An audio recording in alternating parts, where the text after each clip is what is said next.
¿Cuánto tiempo sin estar aquí delante y ver a tanta gente aquí? Miraba esa pantallita, bueno, pantalla no, la cámara. Y es lo que hay, pero muy desagradable. No ver vuestras caras, no cantar con vosotros, no disfrutar de momentos como el que acabamos de tener juntos. Gracias. Quitarme un poco la mascarilla.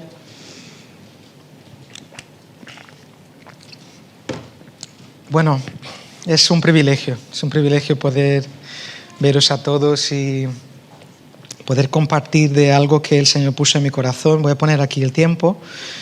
Yo siempre digo eso, pero supongo que no va a ser mucho tiempo, pero a veces hay mucho que decir. Intentaré que sea objetivo. Pero ya como sabéis, memorias. Vamos a hablar de memorias. Y como muchos de vosotros sabéis, incluso algunos de vosotros habéis pasado por mis manos, yo soy fisioterapeuta y en especial tengo un cariño muy grande por trabajar con personas mayores. Muchos de los que me conocéis de cerca sabéis, tengo muchos pacientes mayores, muy mayores. Tengo una paciente que tiene 98 y esa señora es de las personas más vivas que he conocido en mi vida. Y eso me encanta trabajar con ellos porque tienen muchas historias que contar. Y es verdad, es una característica natural de nosotros cuando nos vamos haciendo mayores. Yo, 34 años, no soy muy mayor, pero es verdad que empezamos a contar más historias, ¿no? Con el tiempo. Parece que nos acordamos de cosas y queremos compartirlas y incluso compartir algunas cosas que hemos aprendido de decisiones que tomamos y cosas de ese tipo. Y cuanto más mayor te haces, más historias tienes que contar, ¿no? Y yo sé que les gusta mucho contar historias, pero no solo hago que me cuenten cuando quieran, sino que yo el primer día suelo empezar a preguntar, ¿no? Oye, ¿qué has hecho en tu vida? ¿De qué has trabajado? ¿Qué familia has tenido? ¿Hijos? Pues algunos de ellos ya están solos, ya viven con cuidadores o con algún cuidador que es familiar, un sobrino, un hijo. Y empieza a preguntar, ¿no? Y ellos tienen muchas historias que contar y disfruto mucho de escuchar esas historias. Y lo hago por varios motivos, uno de ellos terapéutico también, porque ya sabéis que una cosa que vamos perdiendo con el tiempo es la parte cognitiva, la conexión con las memorias, el organizar las ideas, el acceder a como los armarios y los cajones de su memoria. Y siempre que lo estimulas, eso es bueno para ellos. Entonces hay un objetivo terapéutico de decir, cuéntame un poquito sobre tu vida, qué ha pasado, qué has hecho, un momento bueno, algún momento difícil. Y eso es positivo a nivel terapéutico, pero también es muy positivo para mí. Porque yo suelo decir que es una sabiduría prestada, que voy cogiendo de esas personas que voy conociendo y claro, imagínate esa señora con 98 años, las historias que tendrá. Esta semana estaba ahí contándome de sus hijos, de cuando conoció a su marido, porque ¿qué le pregunté yo? No había escuchado esa historia aún, le digo, ¿cómo has conocido a tu marido? Y es muy interesante escuchar esas historias y cómo pasaron las cosas y aprendo mucho con eso, ¿no? Y las consecuencias de sus decisiones, las cosas que tienen valor de verdad en la vida, ¿no? Yo cuántas veces llegué a casa de un paciente agobiado con mis problemas, preocupaciones, ansiedad, problemas económicos en casa, no tenía casi trabajo. Y llego a casa de una paciente, empiezo a escuchar su historia y alguna vez con mucha libertad que tengo con algunos, hay algunos que llevo con ellos 6, 7 años, y con algunos llego a comentar algunas cosas de esas, ¿no? Digo, por ejemplo, Carmen, que es una señora de la iglesia de la Buena Nueva. Digo, Carmen, he venido súper agobiado, preocupado por algunas cosas de mi vida y trabajo y parece que la cosa no va y ya llevamos X años casados, Marta y yo, ya 2 hijos y parece que las cosas no caminan, ¿no?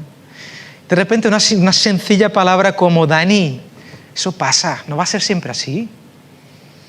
Y empieza a contarte las historias de su vida y cómo empezó con su marido y cómo no tenían nada y cómo el dinero que tenían para alquilar el piso era prestado de sus padres y el camión que el marido usaba para trabajar fue regalo del padre de él y que estuvo 7, 8 años sin tener un trabajo fijo el marido y ella cosiendo ahí todos los días buscando hacer alguna cosilla también y fueron largos años. Pero eso pasó. ¿Cómo eso te añade, no? El recordar, no solo tus historias, pero las historias de los demás, cómo eso añade a nosotros sabiduría. Y es verdad que la vida va enseñándonos muchas cosas, ¿no? Pero solo hay una manera de que esas cosas se conviertan en una sabiduría propia, ¿no? Es haciendo que esa memoria que tenemos se active y que tenga consecuencias para el día de hoy. Y yo sinceramente a veces pienso que tengo muy buena memoria para recordar las cosas. Marta sabe muy bien, yo tengo memorias de cuando tenía 3, 4 años, confirmadas por mis padres, que a veces digo, ¿os acordáis de esa situación? Sí, Dani, pero tenías 4 años de edad. Me acuerdo. Pero el problema es que muchas veces algunas de esas memorias que tengo tan claras de cosas que han pasado tienen menos efectos en el presente de los que me gustaría. Y ese es el problema que tenemos muchas veces, es que recordamos las cosas, nos acordamos de las cosas, de los acontecimientos, de lo que pasó, incluso de cosas que el Señor hizo en nuestra vida, pero a veces eso parece que no influye el día a día. Parece que no influye en las esperanzas que tenemos del futuro. Parece que no influye en nuestra relación con el Señor. Recordamos, sí, pero no nos acordamos de lo difícil que fue vivir aquello y cómo el Señor nos sacó de ahí de una manera maravillosa. A veces solo es recordarlo, ¿no? Lo que te puede llenar el corazón, lo que te puede recordar de quién es el Dios al que sirves. Pero a veces recordamos esas cosas y parece que no influencia o no cambia nuestra perspectiva ahora de Dios. Y eso es un problema, lo que yo hoy voy a llamar esa memoria selectiva que tenemos, ¿no?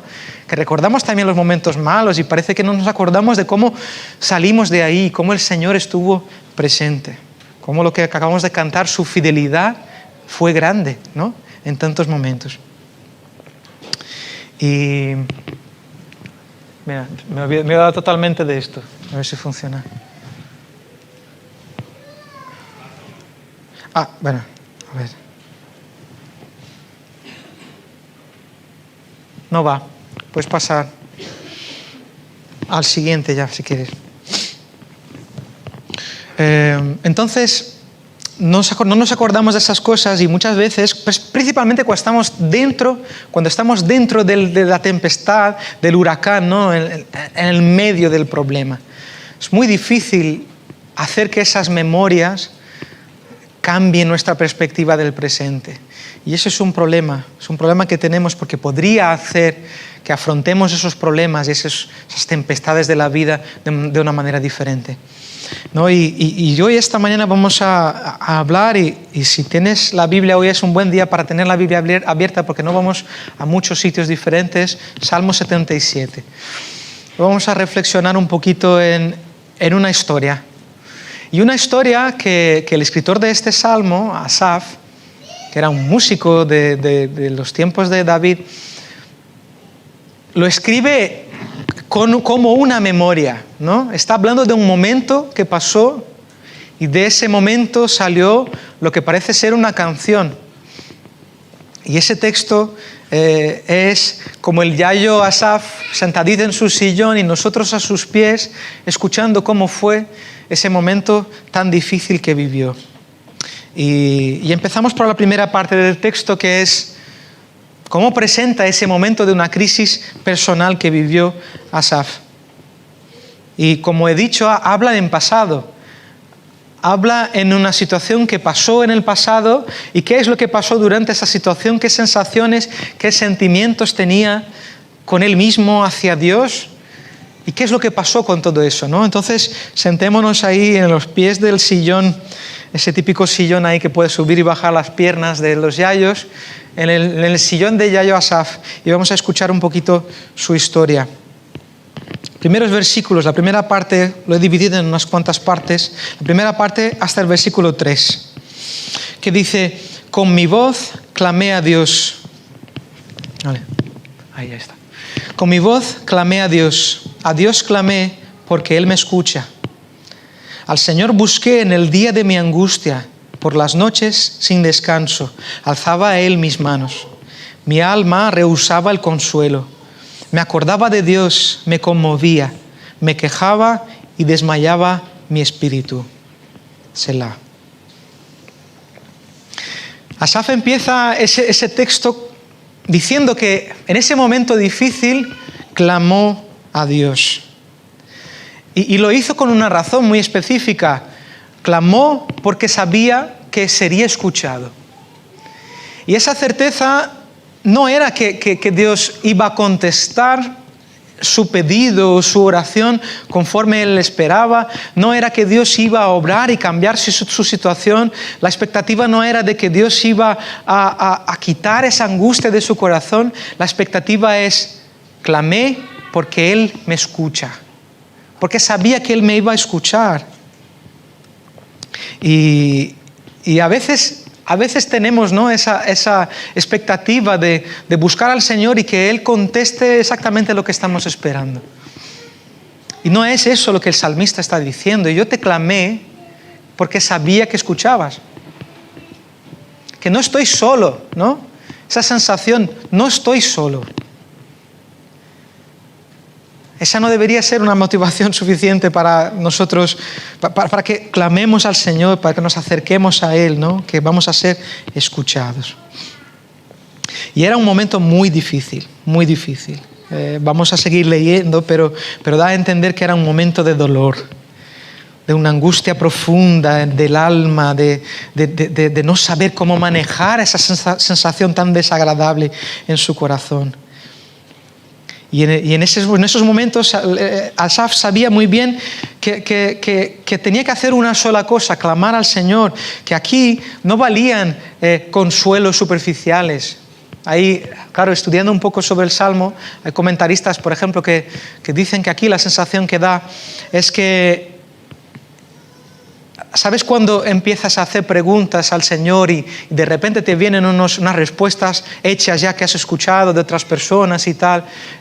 Intentas dar respuestas a tus preguntas con frases hechas, con algún versículo que viene así, y lo que da la impresión es que no era suficiente, que rehusaba ese tipo de consuelo superficial. Estoy en una situación de profundo dolor, de depresión. Y los consuelos superficiales, las frases hechas no me valen, no me valen. Y no podía ignorar esa situación, no era algo que pudiese intentar ignorar haciendo otras cosas, no era algo que pudiese buscar, no sé, un hobby, algo que pudiera hacerle un poquito sentirse bien. No valían ya esas cosas, no podía ignorar, estaba muy mal, muy mal. Y esa era su situación. Y su pedido de socorro, de pedido de ayuda era urgente, porque el texto dice, en el día de la angustia, en ese mismo día, no fue después, en ese mismo momento te busqué. Era activo porque dice, alzaba mis manos a Él. Era una costumbre muy típica, ¿no?, de los judíos de orar alzando las manos. Era algo activo y era algo persistente. Dice, sin descanso, en el versículo 2. Y en el versículo 3 tenemos la sensación de que el salmista sí está en una situación de que él sabe que el Dios escucha, pero no contesta. Está en silencio. Porque el versículo 3 dice, me acordaba de Dios, me acordaba de Él, pensaba en Dios y me conmovía. Me dolía el corazón porque sabía que estaba ahí. Y es esa sensación, ¿no?, de uno que se acerca a Dios y dice, Señor, yo sé que estás aquí, sé que me estás escuchando, pero ¿por qué no me contestas? ¿Por qué no me dices algo? ¿Por qué no me cambias esa situación? ¿Por qué no me quitas ese dolor tan profundo de mi corazón, ¿no? ¿Por qué no haces exactamente lo que yo necesito ahora mismo? Y en nuestra historia con el Señor nos hemos visto muchas veces en ese tipo de situaciones. ¿A que sí? Que parece que Parece que el Señor no está ahí. Tenemos esa certeza por la fe de que el Señor está escuchando. Pero no dice nada. Está en silencio. Y entonces yo ya empiezo a tener algo de consuelo cuando empiezo a leer ese texto dentro de la misma palabra de Dios, de un momento que alguien que conocía al Señor de cerca se encuentra como abandonado. O por lo menos no tengo respuesta, sé que estás ahí, pero ¿por qué no me dices algo? ¿No? Y cuando me encuentro yo en esas situaciones, o cuando me he encontrado en esas situaciones, leer un texto así y decir, sí Señor, otros también han pasado por ahí, ¿no? Pero es maravilloso porque el texto no queda ahí, ¿no? Seguimos leyendo. Vamos al próximo, a partir del versículo 4. No me dejabas pegar los ojos, estaba yo quebrantado y no hablaba. Consideraba los días desde el principio, los años pasados. Me acordaba de mis cánticos de noche, meditaba en mi corazón y mi espíritu inquiría. La situación era tan dura y tan difícil que no podía dormir. Y no solo no podía dormir, sino que en el final del versículo 4 dice que ya no hablaba, ya no sabía qué decir, es que ya he dicho todo.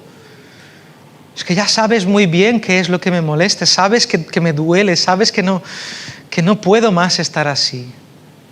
Ya no sé qué decir. Se le faltan las palabras, ¿no? Y entonces es capaz de acordarse de momentos mejores, de momentos donde en las mismas noches, ahora mismo, que no tiene ni palabras, que no puede ni dormir del tamaño de su dolor, se acuerda de otras noches en las que estaba cantando, alabando al Señor por sus hechos, por la fidelidad de Él, como estábamos haciendo antes. La situación totalmente opuesta, ¿no?, de la que se encuentra ahora en ese mismo momento, de no poder ni decir cómo me siento porque ya se me han acabado las palabras. Y entonces, en esa situación tan dura, empieza Asaf a hacer preguntas difíciles, preguntas algunas que muchos de nosotros tendríamos quizás miedo de hacerlas delante de Dios, pero el salmista lo hace. No tiene vergüenza, no tiene miedo. Se acerca al papá que está sentado escuchando, pero no me contesta. Pues entonces le pregunto porque así me siento, ¿no? Puedes pasar al siguiente slide. A partir del versículo 7 dice, ¿desechará el Señor para siempre y no volverá más a sernos propicio? ¿Ha cesado para siempre su misericordia? ¿Se ha acabado perpetuamente su promesa? ¿Ha olvidado Dios del tener misericordia? ¿Ha encerrado con ira sus piedades? Selah. Esas preguntas son profundas, ¿eh? Se pueden ver claramente que son preguntas que salen de un corazón endolorido. Un corazón que no encuentra respuestas por él mismo. Un corazón que llega a dudar y decir, Señor, ¿has dejado de ser bueno? ¿Ya no eres fiel? ¿Tu bondad se ha quedado en el pasado, en esos momentos buenos? ¿Has hecho alguna vez ese tipo de preguntas? Y yo me acuerdo de hacerlas. Me acuerdo de una época la época más difícil de mi vida. La gente cercana a mí sabe muy bien de qué época estoy hablando, pero la tempestad más dura de mi vida, esas preguntas no salían de mi cabeza y no las podía ignorar, estaban ahí. No podía intentar cubrirlas con canciones que conocía, no podía intentar cubrirlas con frases hechas, no podía. Y es bueno escuchar eso desde un salmista que está escribiendo, ¿no?, esa historia. Es bueno escuchar de ese Yayo Asaf contándonos que llegó un momento que perdió prácticamente las esperanzas, que aunque creía que Dios estaba ahí, se llegó a preguntar si seguía siendo bueno, si seguiría siendo fiel. Y hay comentaristas de ese texto que dicen que ese último versículo, el 9, dice, ha encerrado con ira sus piedades. Está hablando, se ha encerrado en el contexto de una fuente de agua que se ha secado. Esa fuente tan maravillosa de misericordia que salía y que no tenía fin, se ha secado, Señor. Ya no hay más misericordia para mí. Y habéis visto que a pesar de que en los textos el Selah está escrito ahí un poquito lateral, pero me parece muy significativo. Llegamos a ese Selah, que para el que no sabe, esa palabra es un poco difícil de traducir, pero tiene un sentido en ese momento de canción, de pausa, de parar y meditar, de parar y pensar en lo que se ha dicho hasta ahora, ¿no? Es ese momento de que el yayo está contando la historia, se acuerda de su sensación y se queda en silencio. Como que tenéis que pensar un poquito en lo que se ha dicho. Y me encanta que se haga en ese momento, porque a veces yo tengo la sensación de que esas preguntas nos vienen e intentamos pasar rápidamente por ellas.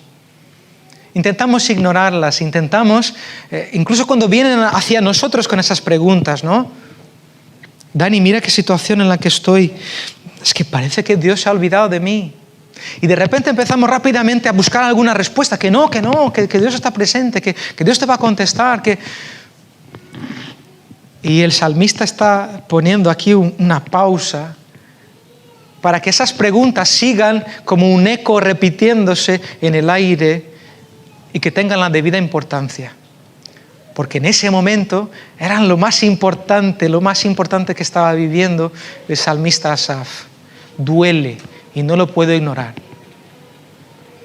Y quiero que esas preguntas, que meditéis en ellas, ¿no? Y yo creo que es importante reconocer esos momentos, es importante no correr a empezar a contestar a esas preguntas con esos consuelos superficiales que no dan el alimento que ese alma está buscando. Que a veces tenemos que meditar un poco en ellas, pensar, orar, si no por otra persona, por nosotros mismos. Hay que dejar tiempo, porque son importantes y necesitan un nivel de respuesta igual de importante, ¿no? Pero vuelvo a decir, el texto no sigue ahí, empieza una nueva fase. El yayo Asaf sigue contando la historia. Vamos a la siguiente, memorias y esperanza. A partir del versículo 10. Pero hay aquí una punta interesante de los comentaristas que he estado mirando de ese texto, es que hasta el versículo 9, que es una parte del texto que está contando ese momento de crisis, de dudar, de hacer preguntas, hasta ese momento el salmista hace referencias a él mismo con el uso de pronombres personales 22 veces. 22 veces el mí, el mío, el yo. Pero la cosa empieza a cambiar a partir del versículo 10 y vamos a leer a partir del versículo 10. El siguiente. Dice, entonces dije, enfermedad mía es esta. Y esa primera parte está simplemente confirmando ese dolor anterior, diciendo, esa es mi situación, ese es mi dolor, esa es mi enfermedad, duele y hay que hacer algo. Y entonces él sigue la historia diciendo, traeré pues a la memoria los años de la diestra del Altísimo. Me acordaré de las obras de Jehová. Sí, haré yo memoria de tus maravillas antiguas. Meditaré en todas tus obras y hablaré de tus hechos. Aquí parece que es interesante porque está contando la historia no como alguien que está pasando por esa situación y de repente se acuerda de todo lo que ha pasado. No es eso. Él dice que es la historia de alguien que está pasando por esa situación, pero dice de manera activa, traeré pues a la memoria. Es algo deliberado, es algo no es que voy a dejar a ver si mi memoria se refresca de manera automática o sin querer, es que lo voy a hacer, es que empezaré a recordar los años de la diestra del Altísimo. Y a veces creo que una parte de nuestro problema es el esperar que esas cosas pasen de manera natural, ¿no? Pero el salmista no está esperando a ver si se acuerda, está tomando una actitud. directa hacia recordar esas cosas. Voy a traer esas cosas a mi memoria. Voy a refrescar mi memoria. Vamos, voy a esforzarme para acordarme de mi historia y de la historia de mi pueblo. Y entonces los comentaristas dividen también esa respuesta de Asaf como una estrategia de 3 pasos. La primera de ellas es esa que acabo de decir, de manera activa dice: me acordaré, haré memoria, voy a esforzarme por ello. La segunda parte es meditaré, que está en el versículo 12. Y también en el versículo 12 dice: y hablaré. Son 3 pasos: haré memoria, meditaré y hablaré de tus hechos.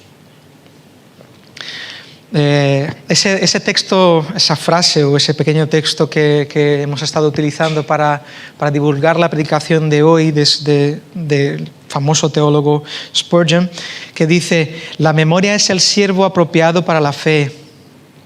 Cuando la fe tiene sus 7 años de hambre, la memoria, como José en Egipto, abre sus graneros.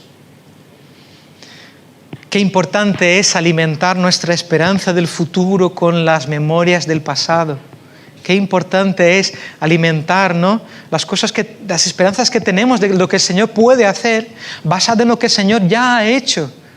Porque yo estoy segurísimo de que eres capaz de encontrar en tu pasado la mano del Señor. Y si no eres capaz de hacerlo es porque aún no lo has buscado, es porque no has hecho memoria, como dice Asaf, porque el Señor ha estado ahí. Ha estado ahí.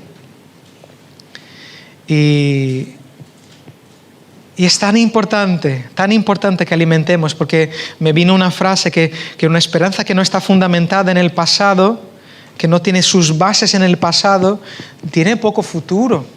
Porque nosotros solo tenemos esperanza por algo que ya ha pasado, ¿no? Tú no puedes esperar que ahora mismo esta guitarra, que yo pueda, por ejemplo, con mi poder aquí levantar la guitarra arriba en el aire, porque es algo que no ha pasado. No tengo expectativa de que eso pase, pero sí tengo expectativa de cogerla y saber tocarla, porque eso sí ha pasado en un momento pasado. Y si se puede tocar, aunque no lo supiera, otros hermanos aquí, y ya podría ser información suficiente para que yo supiera que es posible sacar algo de música de ese instrumento. Así que una esperanza que no es basada en una historia, a lo mejor ni la tuya, porque tienes muy pocos años, a lo mejor tienes 12, 13 años y no puedes tener mucha historia, pero escuchar las historias de los yayos, escuchar las historias de los papás. Todos nosotros escuchemos las historias de la iglesia, de los primeros cristianos. Escuchemos ese cúmulo de historia que podemos ver de la mano del Señor, que ha trabajado, que ha hecho maravillas para hacer que el Evangelio llegara hasta aquí ahora mismo. Eso es memoria, eso es hacer memoria, eso es recordar, a lo mejor ni la tuya, pero esa memoria que he dicho antes que tengo yo de los yayos, esa memoria prestada de la historia, de la humanidad y de la iglesia. Eso tiene que llenar nuestros corazones de esperanza. Porque ese Dios que ha obrado desde que los apóstoles empezaron a hablar del Evangelio a la gente en una situación de tanta persecución, ese Dios que obraba ahí, ese Dios que abrió el mar vermelho, el rojo, perdón, el Dios que hizo maravillas al pueblo de Israel, es el mismo Dios que escucha tus oraciones ahora mismo. Esa memoria basada, esa esperanza basada en una memoria de lo que Dios ha hecho en la historia, tiene que llenar nuestros corazones. Pero habla de esa situación, esa parte tan importante de meditar, ¿no? No es solo traer a la memoria, pero es dejar que eso suene, que esa memoria suene en nuestro corazón. Es digerir esa memoria, es buscar llenar nuestro corazón de esas memorias. Como he dicho, si no nuestras, de otros. Porque nuestro Dios es nuestro, no es mío, solo mío, ¿no? Meditar en ello, meditar en ello. Y es importante que reconozcamos a la mano de Dios en nuestra historia, ¿no?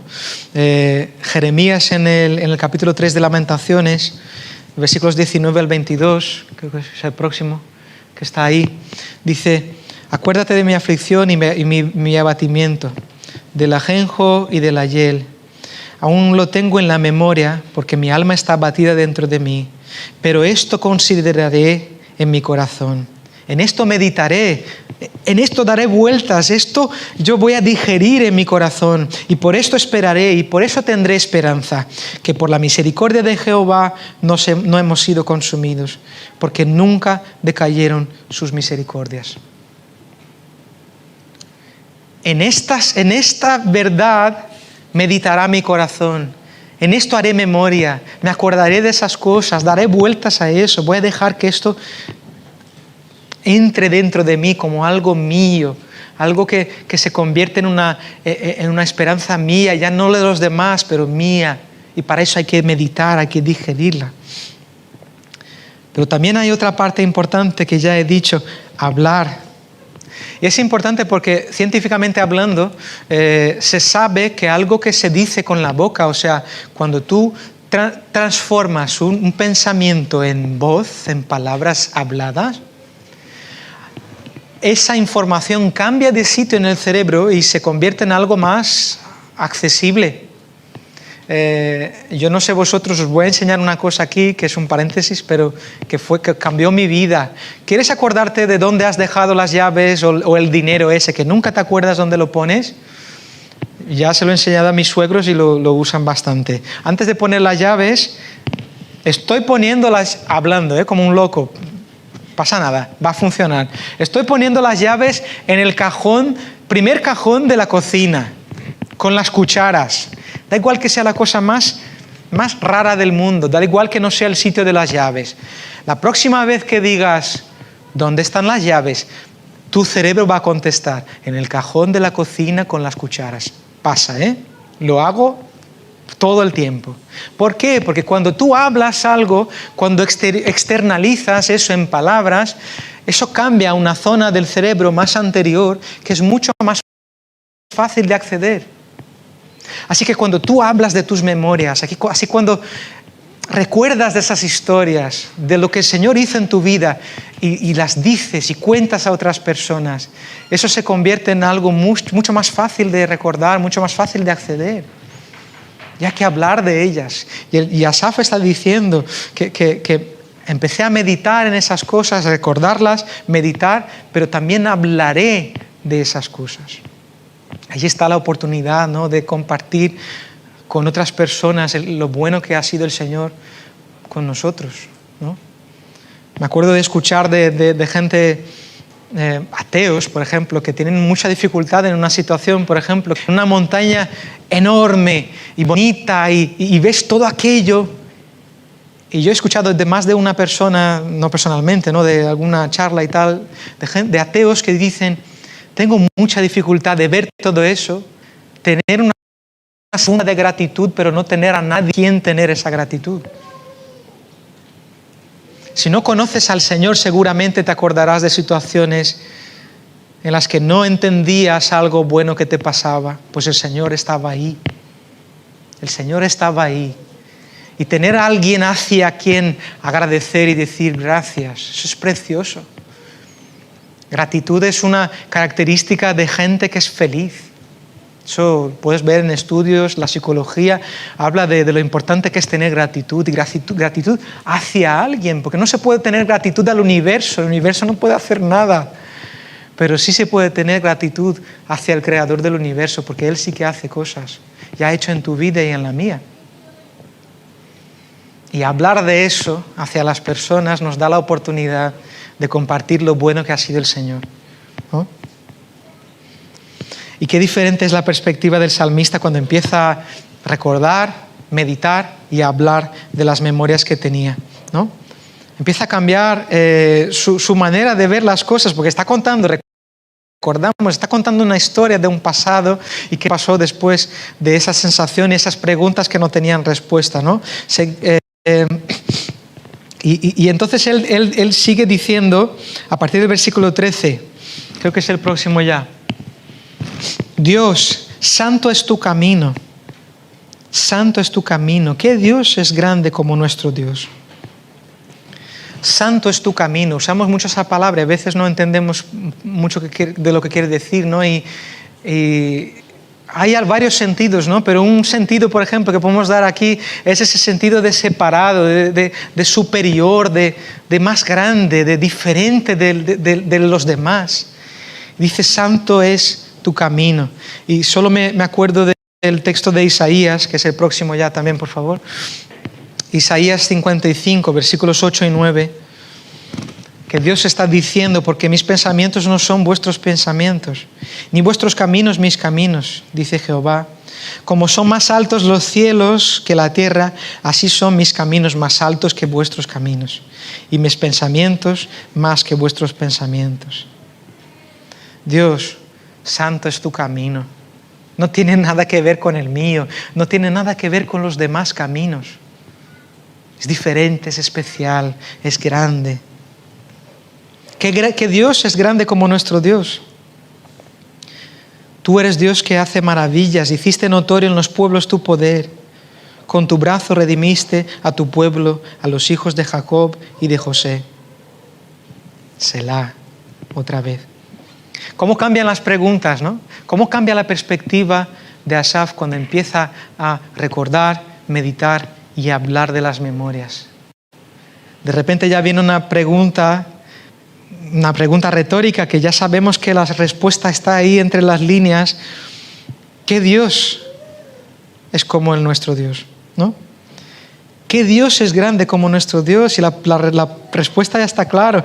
Ninguno, y punto final. Él es el Dios que hizo maravillas, que dejó evidente a todos los pueblos que era el único Dios que salvó al pueblo de Israel, y Asaf está haciendo memoria de esas cosas, recordando. No vamos a seguir leyendo el texto, pero los siguientes versículos hasta el final del capítulo es una descripción muy poética, porque era un músico, muy poética de cuando Dios abre el mar delante del pueblo de Israel. Pero está recordando esas cosas y pensando, es verdad, no hay Dios como el nuestro. Ahora mismo no tengo las respuestas. Ahora mismo parece que estás en silencio, pero no ha sido siempre así. No hay ningún otro Dios como el nuestro.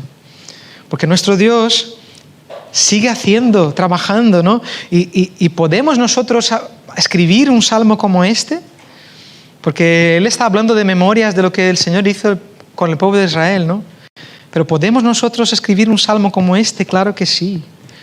Nuestro Dios sigue trabajando, sigue salvando, sigue liberando, sigue rescatando, sigue cuidando de su pueblo en todo el mundo. Y este sigue siendo nuestro Dios, y podemos decir esas mismas palabras. No hay otro Dios como el nuestro, no lo hay. Y entonces, Selah, otra vez. No hay Dios como el nuestro. Meditemos en esto. Recordemos esas cosas. No hay Dios como el nuestro. No hay Dios como el que te trajo aquí. No hay Dios como el que te sacó del agujero ese que tú creías que no ibas a salir. No hay Dios como el que te puede sacar del agujero en el que estás ahora mismo. Meditemos en esto.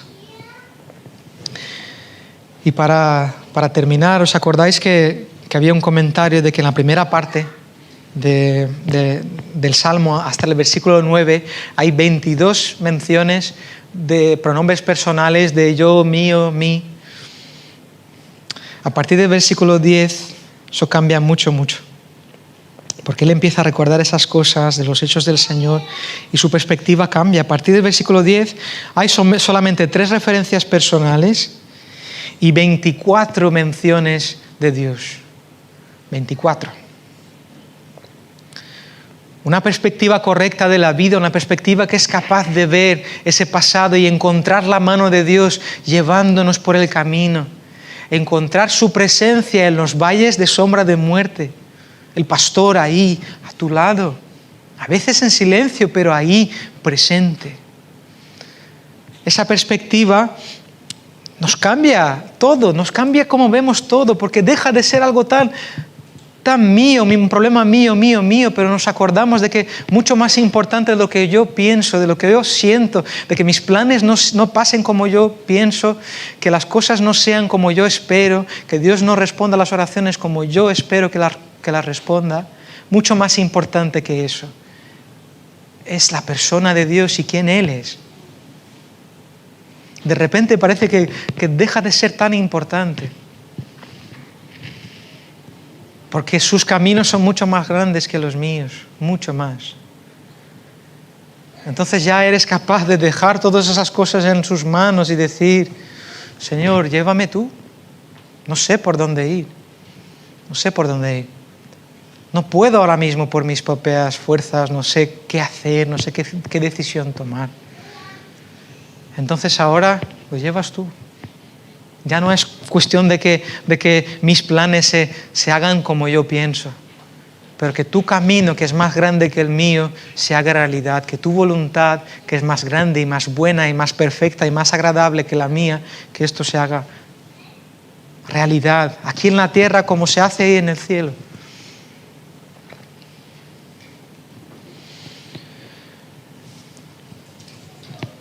No tenemos que cambiar esa perspectiva de la vida todos los días, cambiar y quitar nuestros ojos de nuestros ombligos y empezar a mirar hacia afuera, hacia Dios, hacia los demás. A dejar de gastar nuestro tiempo de oración de 20 minutos, 18 de ellos poniendo nuestros propios pedidos y nuestras preocupaciones. No es que eso no sea importante, pero hay cosas mucho más importantes que nuestros propios problemas. Yo me acuerdo de muchas veces que Marta me ha enseñado eso profundamente, de momentos muy duros de mi relación con el Señor, de dar vueltas a esas ansiedades, esas preocupaciones que he dicho antes que compartía con algún paciente u otro mayor. De repente decir: cariño, vamos a orar un poco y tal, y tenemos un tiempo de oración, y empezar a orar y gastar todo el tiempo pidiendo cosas, y mi trabajo, y mi familia, y mis historias, y de repente empezamos a hablar y Marta: Señor, bendice a fulano, Señor, su situación, qué difícil es, esté con él, Señor, mi familia, papá, mi mamá, mi hermano, su mujer, Señor, la familia de Dani ahí en Brasil. Y yo no era capaz de gastar mi tiempo pidiendo por esas cosas, porque estaba ahí, dentro. Y eso es porque no tenemos esa perspectiva de los caminos de Dios que son más altos que los nuestros.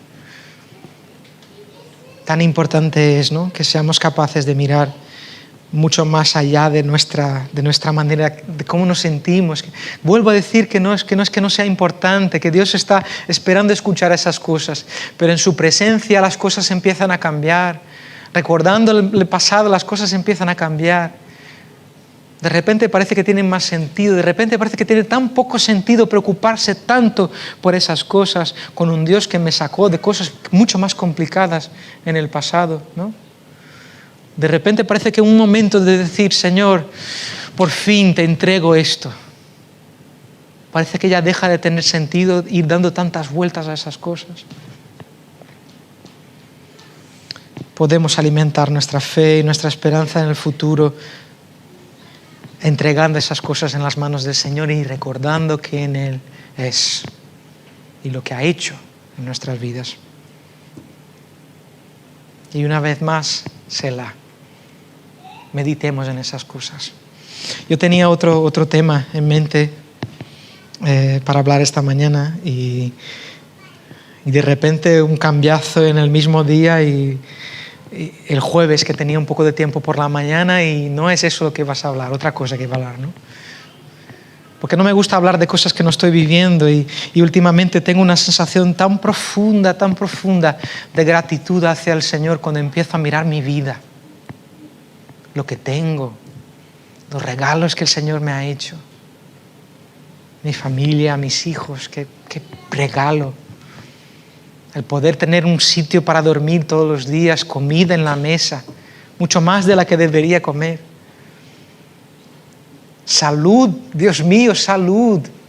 Estamos viviendo en la mayor pandemia de los últimos años. Salud, Señor. Y eso llena mi corazón de una sensación de satisfacción, de decir, Señor, es que no podría tener nada más. Es que no hace falta nada más, qué alegría de mirar mi vida y sentirme satisfecho. La vida cristiana no puede ser una vida amargada. No puede.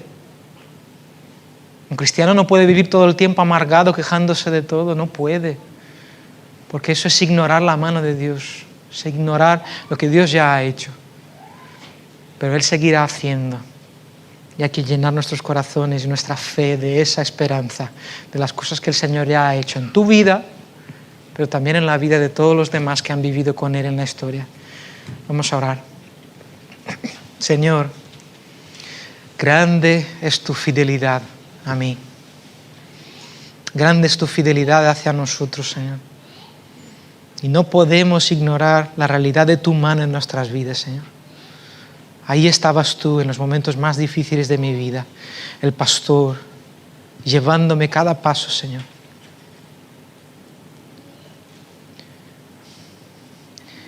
Llenando mi corazón de paz en una situación que parece que no había de dónde sacar paz.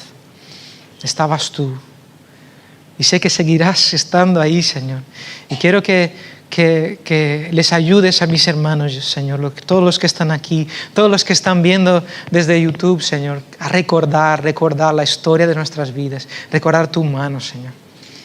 Ayúdanos a abrir nuestros oídos a nuestra propia memoria, pero también a la memoria de los demás, especialmente los mayores, Señor. Ayúdanos a escuchar esas historias y recordar que el Señor es bueno, es fiel y seguirá siéndolo, Señor. Seguiremos confiando en ti y anclando, Señor, poniendo nuestra ancla en ti, porque tempestades van a venir, muchas otras tempestades van a venir, otros valles de sombra de muerte, otros momentos que también tendremos la sensación de que tu bondad se ha secado como esa fuente que ya no suelta nada de agua. Pero en esos momentos, Señor, recuérdanos quién eres tú. Recuérdanos, Señor, que tu mano no ha fallado y no fallará. Y que la vida no es siempre dolor, que la vida es gozo, que es alegría. Porque tú estás aquí con nosotros. No porque haces lo que queremos, no porque contestas nuestras oraciones como queremos, pero porque estás presente, Señor. Y seguirás estando. Gracias por esta certeza. Llena nuestros corazones, Señor. Te lo pedimos en el nombre de Jesús. Amén.